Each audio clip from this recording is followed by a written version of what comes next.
Pride and Prejudice. Chapter 11. Mr. Wickham was so perfectly satisfied with this conversation that he never again distressed himself or provoked his dear sister Elizabeth by introducing the subject of it, and she was pleased to find that she had said enough to keep him quiet. The day of his and Lydia's departure soon came, and Mrs. Bennet was forced to submit to a separation, which, as her husband by no means entered into her scheme of their all going to Newcastle, was likely to continue at least a 12-month. "Oh, my dear Lydia," she cried, "when shall we meet again? Oh, Lord, I don't know. Not these 2 or 3 years, perhaps. Write to me very often, my dear, as often as I can. But you know married women have never much time for writing. My sisters may write to me, they will have nothing else to do." Mr. Wickham's adieus were much more affectionate than his wife's. He smiled, looked handsome, and said many pretty things. "He is as fine a fellow," said Mr. Bennet, as soon as they were out of the house, "as ever I saw. He simpers and smirks and makes love to us all. I am prodigiously proud of him. I defy even Sir William Lucas himself to produce a more valuable son-in-law." The loss of her daughter made Mrs. Bennet very dull for several days.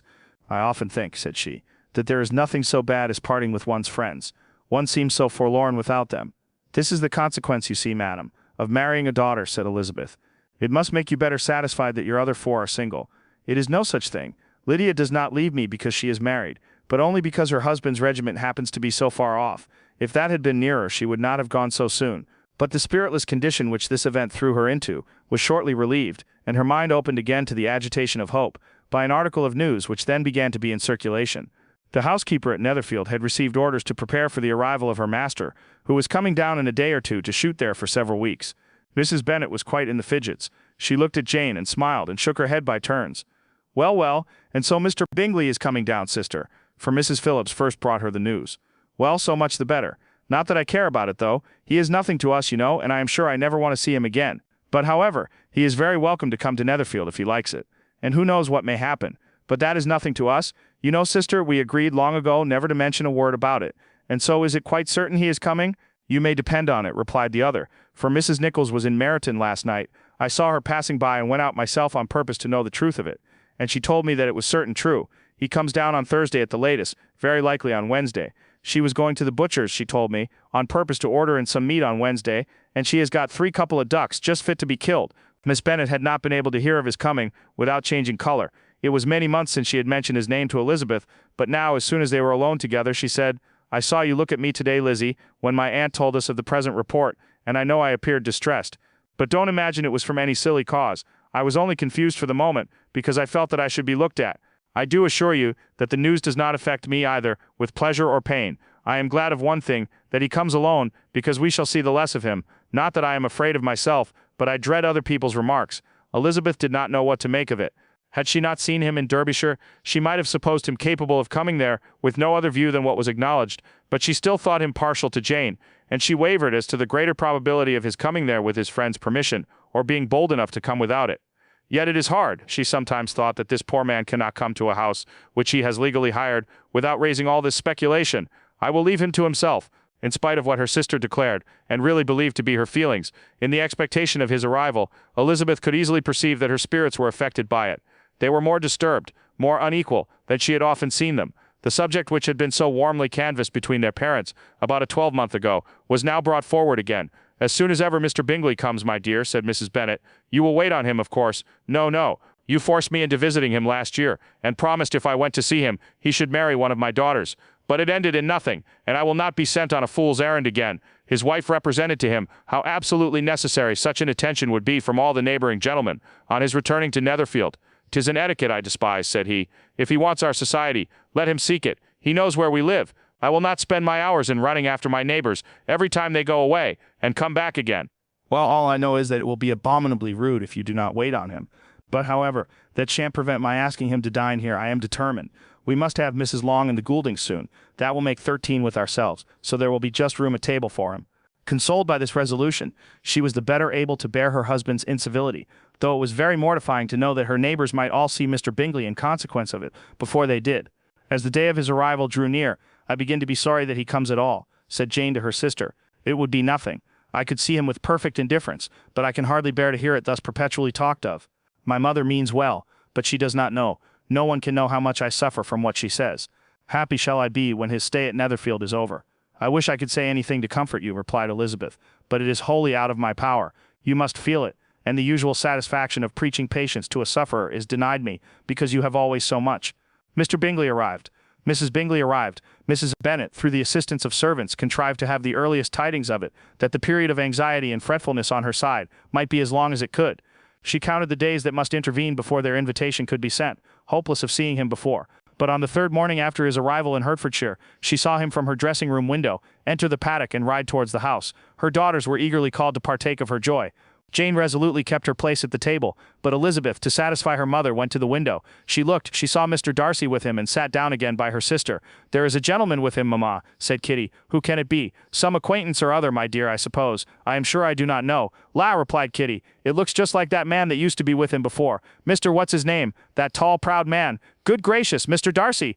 And so it does, I vow. Well, any friend of Mr. Bingley's will always be welcome here, to be sure, but else I must say that I hate the very sight of him." Jane looked at Elizabeth with surprise and concern. She knew but little of their meeting in Derbyshire, and therefore felt for the awkwardness which must attend her sister in seeing him almost for the first time after receiving his explanatory letter. Both sisters were uncomfortable enough. Each felt for the other, and of course for themselves, and their mother talked on of her dislike of Mr. Darcy, and her resolution to be civil to him only as Mr. Bingley's friend, without being heard by either of them. But Elizabeth had sources of uneasiness which could not be suspected by Jane, to whom she had never yet had courage to shew Mrs. Gardiner's letter, or to relate her own change of sentiment towards him. To Jane, he could be only a man whose proposals she had refused, and whose merit she had undervalued, but to her own more extensive information, he was the person to whom the whole family were indebted for the first of benefits, and whom she regarded herself with an interest, if not quite so tender, at least as reasonable and just, as what Jane felt for Bingley. Her astonishment at his coming to Netherfield, to Longbourn, and voluntarily seeking her again, was almost equal to what she had known on first witnessing his altered behavior in Derbyshire. The color which had been driven from her face returned for half a minute with an additional glow, and a smile of delight added luster to her eyes, as she thought for that space of time that his affection and wishes must still be unshaken. But she would not be secure. "Let me first see how he behaves," said she. "It will then be early enough for expectation." She sat intently at work, striving to be composed, and without daring to lift up her eyes, till anxious curiosity carried them to the face of her sister, as the servant was approaching the door. Jane looked a little paler than usual, but more sedate than Elizabeth had expected. On the gentleman's appearing, her color increased, yet she received them with tolerable ease, and with a propriety of behavior equally free from any symptom of resentment or any unnecessary complaisance. Elizabeth said as little to either as civility would allow, and sat down again to her work, with an eagerness which it did not often command. She had ventured only one glance at Darcy. He looked serious as usual, and she thought, more as he had been used to look in Hertfordshire, than as she had seen him at Pemberley. But perhaps he could not in her mother's presence be what he was before her uncle and aunt. It was a painful, but not an improbable conjecture. Bingley, she had likewise seen for an instant, and in that short period saw him looking both pleased and embarrassed. He was received by Mrs. Bennet with a degree of civility, which made her two daughters ashamed, especially when contrasted with the cold and ceremonious politeness of her curtsy and address to his friend. Elizabeth particularly, who knew that her mother owed to the latter the preservation of her favorite daughter from irremediable infamy, was hurt and distressed to a most painful degree by a distinction so ill applied.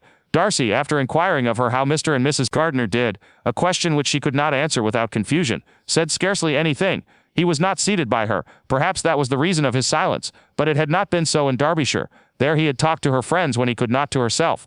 But now several minutes elapsed, without bringing the sound of his voice, and when occasionally, unable to resist the impulse of curiosity, she raised her eyes to his face, she as often found him looking at Jane as at herself, and frequently on no object but the ground.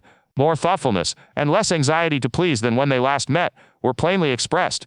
She was disappointed, and angry with herself for being so. "Could I expect it to be otherwise?" said she. "Yet why did he come?" She was in no humor for conversation with anyone but himself, and to him she had hardly courage to speak. She inquired after his sister, but could do no more. "It is a long time, Mr. Bingley, since you went away," said Mrs. Bennet. He readily agreed to it.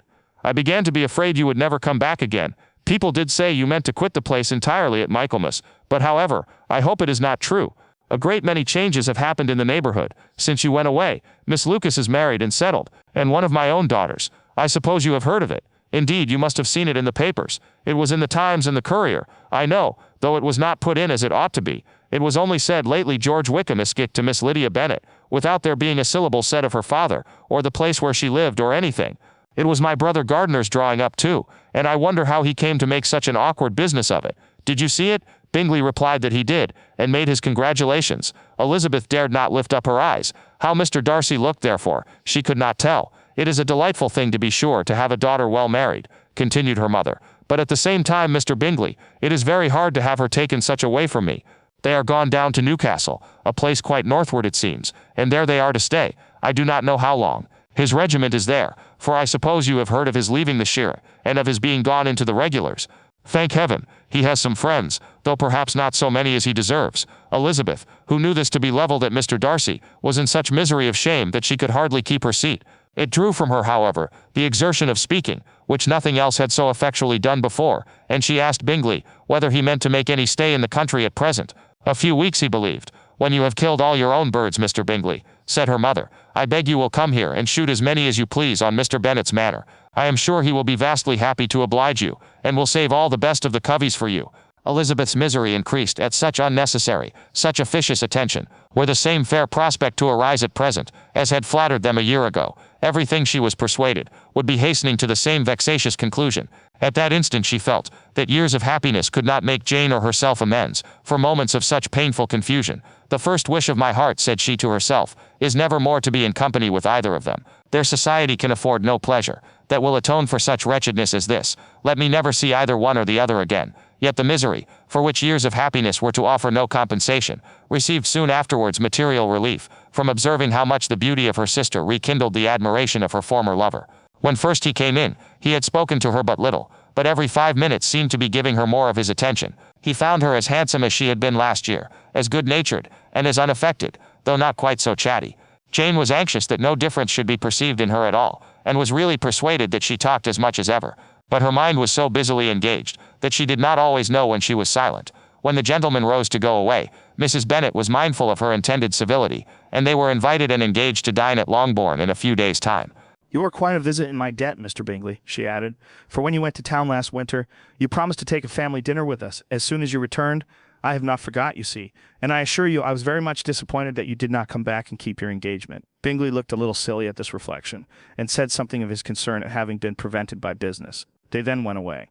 Mrs. Bennet had been strongly inclined to ask them to stay and dine there that day, but though she always kept a very good table, she did not think anything less than 2 courses could be good enough for a man on whom she had such anxious designs, or satisfy the appetite and pride of one who had 10,000 a year. Chapter 12.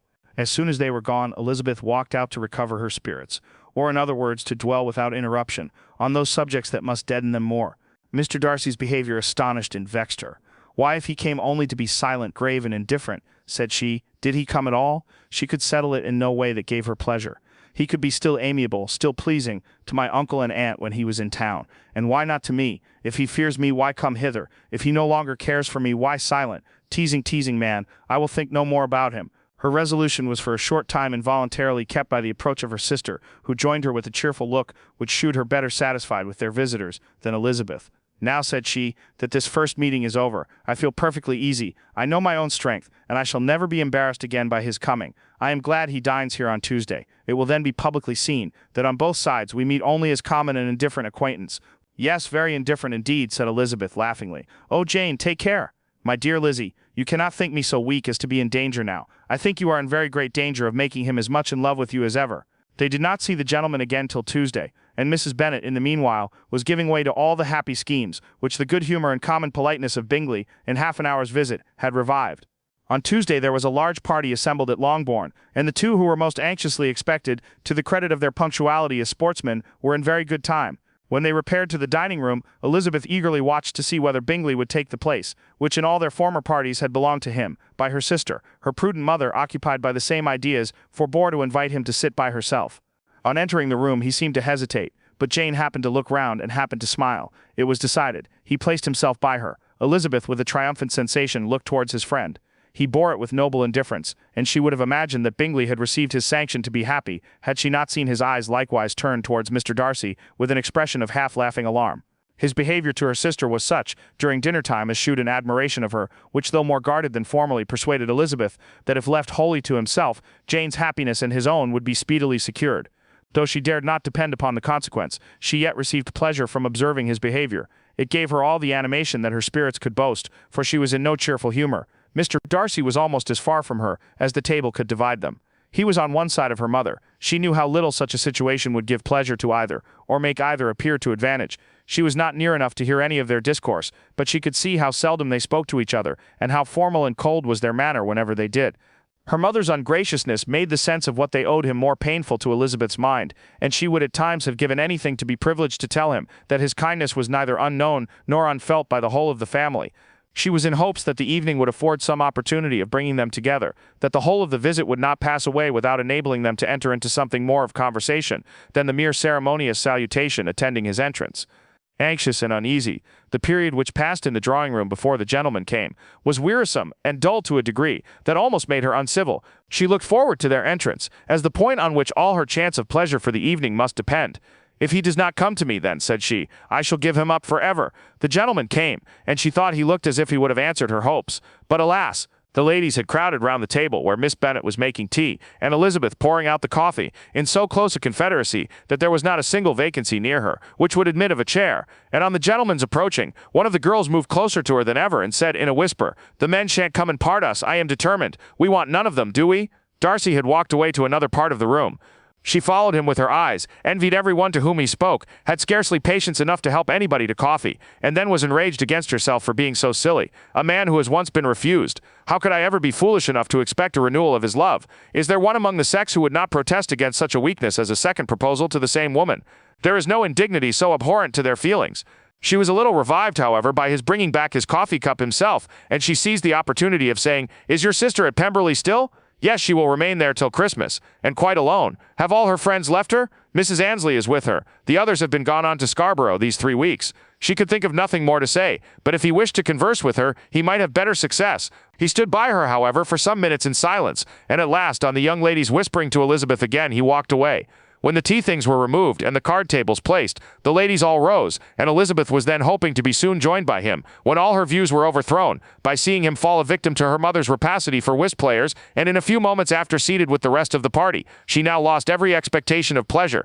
They were confined for the evening at different tables, and she had nothing to hope, but that his eyes were so often turned towards her side of the room, as to make him play as unsuccessfully as herself. Mrs. Bennet had designed to keep the 2 Netherfield gentlemen to supper, but their carriage was unluckily ordered before any of the others, and she had no opportunity of detaining them. "Well, girls," said she, as soon as they were left to themselves, "what say you to the day? I think everything has passed off uncommonly well, I assure you. The dinner was as well dressed as any I ever saw.